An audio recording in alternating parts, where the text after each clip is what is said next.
Bismillahirrahmanirrahim. Assalamu alaikum. My name is Hassan and today we are going to add WP post archive in different format like monthly, yearly, weekly, daily in block editor widget section in WordPress.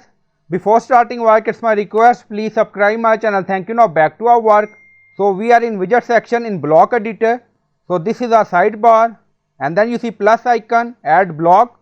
So click on it and right here archive. Now you see this is our archive, so click on it. Now archive added. By default it's in monthly format, but you can add any format, yearly, monthly, weekly, daily according to your requirement. Now click on it. Now you see multiple option. On top right you see settings, so click on it. So click on this section and then you see home right sidebar block. So we select archive and then you see archive, display a date archive for your post. Now you see group by, you see drop down monthly, yearly, week, day. Now select day.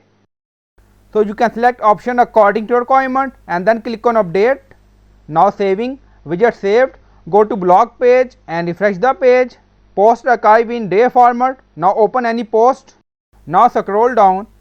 Again you see archive in date format. Now back to block editor widgets format. Now drop down select yearly. Click on update, saving done. Go to post page, refresh the page. Now you see yearly format. Now back to setting again. Now select week, click on update. Now saving done. Go to post, refresh the page. Now you see weekly format May 20 to May 26. So you can select drop down option according to your requirement in block editor widget section. So I hope you like this video. Please like, comment, share, subscribe. Thank you for watching.